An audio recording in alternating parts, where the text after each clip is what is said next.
Hello guys, welcome back to this channel. Guys, इस video में हम बात करेंगे जयप्रकाश एसोसिएट्स लिमिटेड के बारे में। लेकिन शुरू करें उससे पहले आपसे रिक्वेस्ट करूंगा कि अगर आप इस चैनल को फर्स्ट टाइम देख रहे हैं तो सब्सक्राइब करके बेल आइकन को हिट कर लीजिए ताकि वीडियोस की नोटिफिकेशंस आपको मिलती रहें और आप सबसे पहले उसे देख पाएँ। तो जयप्रकाश एसोसिएट्स लिमिटेड के अंदर फ्राइडे की क्या सिचुएशन थी, सबसे पहले उसको देखेंगे। उसके बाद हम कुछ पॉइंट्स के ऊपर बातचीत करेंगे। अगर हम बात करें ओपन प्राइस की, तो फ्राइडे को ओपन हुआ था 7.05 के ऊपर। हालांकि इससे पहले वाले दिन की क्लोजिंग प्राइस देखें तो 7.30 थी, यानी 25 पैसे गैप डाउन ओपन होता है और 6.95 का लो बनाता है और 7.50 का हाई बनाता है। अपर प्राइस बैंड 7.65 का लगा था और लोअर प्राइस बैंड 6.95 का लगा था और 7.30 का क्लोजिंग प्राइस है, जो कि प्रीवियस क्लोजिंग प्राइस के बिल्कुल इक्वल है। अगर हम टोटल वॉल्यूम की बात करें तो एनएससी के ऊपर 1,79,58,871 टोटल क्वांटिटीज ट्रेड हुई, जिसमें से डिलीवरी परसेंट अगर आप पूछेंगे तो 51% है। आप देख सकते हैं डिलीवरी का डेटा बहुत ज़्यादा है, लगभग 1,80,00,000 क्वांटिटीज ट्रेड हुई, जिसमें से आप मान सकते हो कि 50 लाख और 90 लाख क्वांटिटीज़ के आसपास जो है डिलीवरी उठाई गई है सिर्फ एनएससी के ऊपर। बीएससी का डेटा अभी आपसे शेयर करूंगा। 52 वीक लो अगर आप चेक करें जयप्रकाश एसोसिएट्स लिमिटेड का तो 1.05 का है और 52 वीक हाई है 9.70 का। मार्केट कैप देखें तो 1775.69 करोड़ रुपए है। इसके अलावा गाइज अगर आप बीएससी के ऊपर देखेंगे तो यहाँ पे 7.06 के ऊपर ओपन होने के बाद 7.45 का हाई बनाता है और 6.92 का लो बनाता है। 52 वीक लो यहाँ देखें तो 1.05 का है और 52 वीक हाई है 9.73 का। अगर हम बात करें जयप्रकाश एसोसिएट्स लिमिटेड के क्लोजिंग प्राइस की तो बीएससी के ऊपर 7.29 के ऊपर क्लोजिंग देता है और टोटल यहाँ ट्रेडेड वॉल्यूम है 42,35,303, जिसमें से डिलीवरी है 61% के आसपास।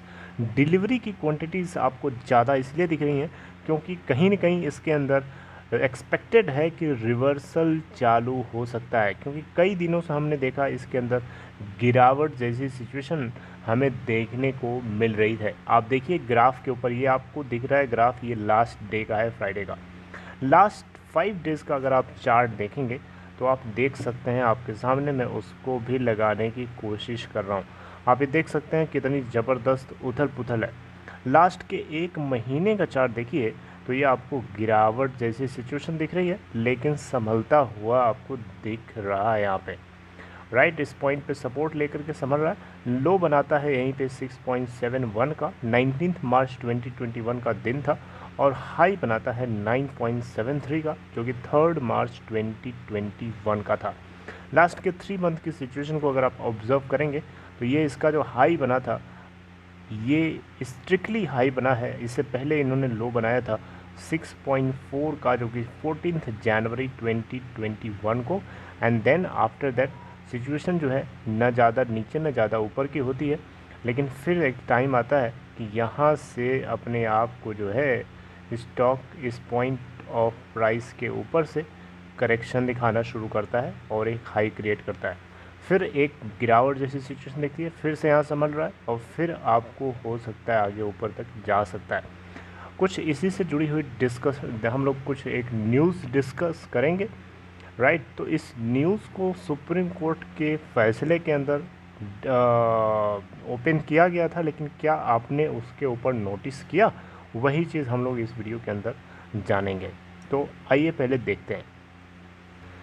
तो गाइस, सबसे पहले आपको बताना चाहूँगा जयप्रकाश एसोसिएट्स लिमिटेड का कोई डायरेक्टली केस नहीं था सुप्रीम कोर्ट के अंदर। अभी इस बार सुप्रीम कोर्ट के अंदर जयप्रकाश एसोसिएट्स लिमिटेड की एक सब्सिडरी है जिसका नाम है JP Infratech limited. JP infra को लेकर के एक विवाद चल रहा था और इस विवाद को सुप्रीम कोर्ट ने अपने हाथ में सुलझाने के लिए वर्डिक्ट को रिजर्व कर लिया था और उसी के ऊपर जो है अभी हाल फिलहाल में सुप्रीम कोर्ट ने अपना जजमेंट ओपन कर दिया। तो उस जजमेंट में कुछ बातें बताई गई जो जयप्रकाश एसोसिएट्स लिमिटेड से लिंक्ड थी। क्या आपने उन पॉइंट्स के ऊपर ध्यान दिया? क्या उसका इम्प्लीकेशन हो सकता है, आपको इस वीडियो में मैं डिस्कस करूंगा। लेकिन आपको समझाने के लिए थोड़ा सा कनेक्ट करना चाहूँगा।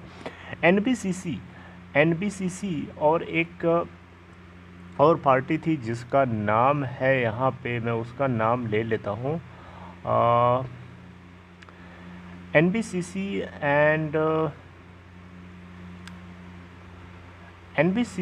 एंड सुरक्षा रियलिटी। ये वो दो पार्टीज़ हैं जिनको गाइस सुप्रीम कोर्ट ने ये बोला है कि इन दोनों लोगों को एक फ्रेश रिजोल्यूशन प्लान को प्रेजेंट करना होगा, क्योंकि इन्होंने पुरानी जो इनकी प्लानिंग चल रही थी, पुराना जो इनका रिजोल्यूशन प्लान था, वो सुप्रीम कोर्ट को कहीं ना कहीं समझ में नहीं आया। इसलिए सुप्रीम कोर्ट ने साफ साफ कर दिया है कि ये 45 दिनों के भीतर, और ये 45 दिनों के भीतर की जो जिम्मेदारी दी गई है वो सुप्रीम कोर्ट ने जेपी इंफ्रा को नहीं दी है, बल्कि जेपी इंफ्रा के लिए जो आईआरपी चुना गया है, इंसॉल्वेंसी एंड रिजोल्यूशन प्रोफेशनल, इसको जिम्मेदारी दी गई है कि 45 दिनों के भीतर इस कंपनी की इंसॉल्वेंसी प्रोसीडिंग्स जो हैं कंप्लीट हो जानी चाहिए। तो इस बीच में सुप्रीम कोर्ट ने एक बात बोली थी। सुप्रीम कोर्ट से पहले आपको बताना चाहूँगा, जब ये केस जो है एनसीएलटी के अंदर जाता है, जेपी इंफ्राटेक लिमिटेड को एक्वायर करने के लिए एनबीसीसी की तरफ से जो बिड लगाई जाती है, उस बिड के अंदर एनबीसीसी को जीत मिल जाती है। ठीक है, तो फिर एनबीसीसी ये डायरेक्ट करता है, कुछ मॉडिफिकेशंस करता है उसके अंदर, और साथ साथ में एक चीज़ और बोलता है, एक ऑर्डर देता है NCLT, national company law tribunal, कि जो जेपी इंफ्राटेक की पेरेंट कंपनी है जयप्रकाश एसोसिएट्स लिमिटेड, ठीक है, तो जयप्रकाश एसोसिएट्स लिमिटेड को भी 750 करोड़ रुपए जो है डिपॉजिट करने होंगे, ताकि ये रिजोल्यूशन प्लान जो है कंप्लीट किया जा सके। पर बेसिकली यहाँ पे एनसीएलटी का ये बोलना था कि 750 करोड़ रुपए जो है जेपी इंफ्राटेक की parent firm Jaiprakash Associates Limited जो है जमा करेगी, जो कि इसी रिजोल्यूशन प्लान का एक हिस्सा होगा, और सुप्रीम कोर्ट में इसकी रजिस्ट्री होनी चाहिए। लेकिन इसी पॉइंट को लेकर के मेरा क्वेश्चन है कि क्या आपको इसके का मतलब पता है सुप्रीम कोर्ट ने क्या कहा है इसके बारे में? सुप्रीम कोर्ट ने साफ साफ बोला है कि जो नया फ्रेश रिजोल्यूशन प्लान तैयार होगा, जो 45 दिनों के भीतर पूरी तरीके से सक्सेसफुली हो जाना चाहिए, इसमें कहीं इस तरीके की फैसिलिटी नहीं होगी कि जयप्रकाश एसोसिएट्स लिमिटेड के द्वारा 750 करोड़ रुपए जमा किया जाएगा। 750 करोड़ रुपए जयप्रकाश एसोसिएट्स लिमिटेड की अपनी प्रॉपर्टी है, जो बिल्कुल भी एनबीसीसी को नहीं मिलनी चाहिए और ना ही सुरक्षा रियलिटी को मिलनी चाहिए। ठीक है, ये इस रेजोल्यूशन प्लान का हिस्सा नहीं, इसका हिस्सा नहीं होगा। ओके, तो गाइज ये आपको पता होना चाहिए, ये एक अच्छी खबर है। जयप्रकाश एसोसिएट्स लिमिटेड के अंदर 750 करोड़ रुपए अगर इसके पास होता है तो ये अच्छी बात है, और ये जयप्रकाश एसोसिएट्स लिमिटेड के लिए अच्छा होगा कि ये अपने इस पैसे को अपने बिजनेस में यूटिलाइज करें। जयप्रकाश एसोसिएट्स लिमिटेड के पास भी अपनी प्रॉब्लम्स हैं, ऐसा नहीं कि नहीं है। लेंडर्स जो हैं, इससे जुड़े हुए जो कर्जा है, इसके जुड़े हुए जितना इन्होंने लोन ले रखा है, उस लोन को रिजॉल्व कराने के लिए लेंडर्स जो हैं इस कंपनी को एनसीएलटी के अंदर ले जाने से कतरा रहे हैं, और वो चाह रहे हैं कि एनसीएलटी के बाहर ही अगर हम इस कंपनी के जो डेट है उस डेट को रिजॉल्व कर लें, तो ये बेस्ट ऑप्शन होना चाहिए।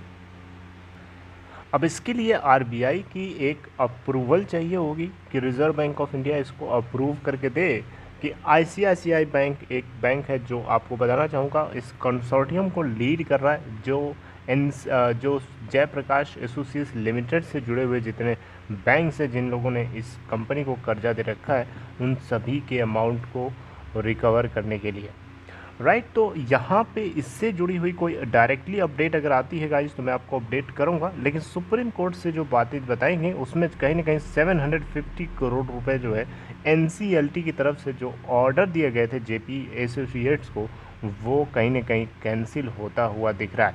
एक अच्छी बात है।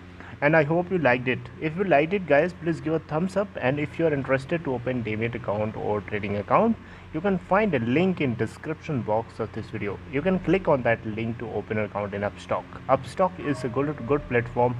You can go either for trading or investment. It is good for both purposes. Take care. Signing off.